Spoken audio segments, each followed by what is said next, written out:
Good day to you all. I hope your day is going well.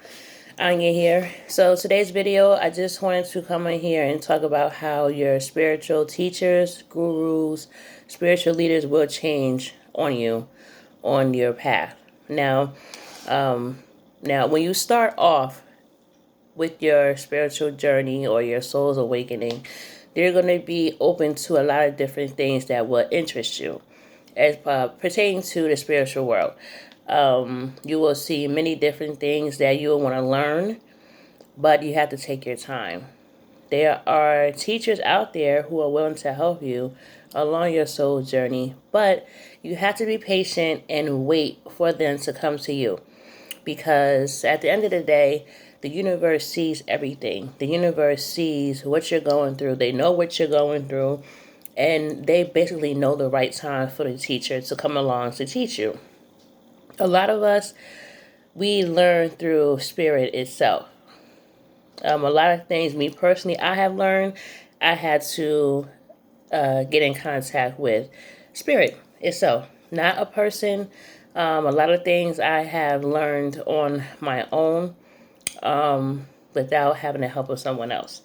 So you will have teachers that will come to you in many different forms. You may have an entity, as we call them. An entity may come to you through another person.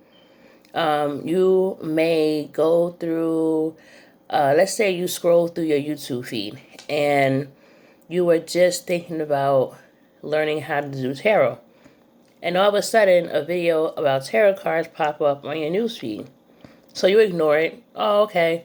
This is a coincidence. Another thing. There's no such thing as coincidences. Everything that happens for a reason when it happens. So you pay that no mind. So following day, you get 3 videos that pop up on your timeline about tarot cards. That's a clear indication that it's time for you to learn about tarot cards. Or there's some messages that you may need, and the only way to get them to you is through watching tarot card readings. So another way a teacher can come to you, a teacher can come to you in the form of a child. We can learn a lot of different things from children. Children learn from us. There will be someone that you don't know, a complete stranger that may know something of what you are trying to learn. Let's say, for instance, you go out, you're into the mall, and you're having a conversation with somebody, and then you overhear someone else having a conversation about something that you were thinking about, or that you were trying to maybe learn. And that's an indication that, boom, the universe knows that I'm ready to learn this. Or that particular person just may walk up to you and just say something pertaining to what it is that you're willing to learn at that point in time.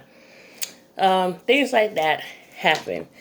Another thing with spiritual teachers and gurus and spiritual leaders, you have to use discernment.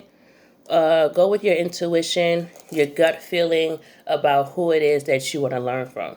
Because a lot of people know a lot of things, but it's not really true. If you feel as though you could trust this person to learn from, then that's excellent. If you have a doubt in your mind, if you have that gut feeling that something is off or something's not right with that person, I suggest you not listen to them. There are many different teachers, different ethnicities. The outside of you is just a vessel. It is not who you are. This is just a casing of your soul. So you could be black and you could have a guru teacher or a spiritual leader that is white.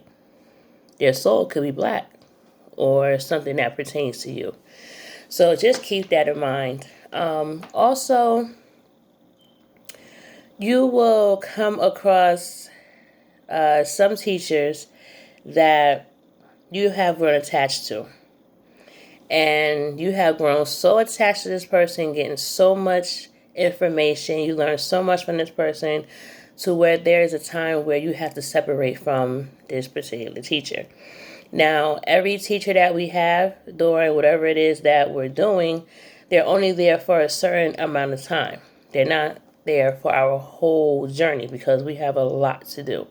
So, with that being said, try not to get too attached to some of your teachers. I have one in particular that I have recently realized that it's time for me to, to go. Not go, but it's time for me to wait on the next teacher. That's helping me out with this certain situation in my life. On top of that, there's a lot to learn. There's a lot to take in. There's a lot that you will utilize. There's a lot of things that you will use, during your journey. And with that being said, one day you will look around and you'll wait for the teacher to pop up, at a certain point in your life. And you will realize that one day that you will become the teacher. Now, I'm going to say this. That's kind of creepy. Only reason why it's creepy is because it is a feeling that you would never think that you would get. You always hear it. Oh, a teacher's going to come along and you'll know. Okay. But then you're sitting around and you're like, okay, I'm ready to learn the next thing. And next thing you know, you are telling people or showing people different things that you know. And then you will be the teacher. That sneaks up on you. I'm not saying I am a teacher. If you were to call me a teacher, I would be a teacher of life. I learn a lot through life. And I know there's a lot of younger people out there. That means a lot of people that are going to go through similar things that I go through. You're going to go through things that I have not went through. But all I'm saying is that when you find that right person to learn from, you find that right person to help guide you on your journey, on your quest, then it's a good feeling to have. So, like I said, use your discernment, go with your gut feeling, and don't get too attached to some of your teachers because you won't need them anymore. So I hope you guys have a good day. I just want to come on here and express my feelings about gurus and teachers and spiritual leaders and how they may pop up in your life. So I'll talk to you guys later. Bye.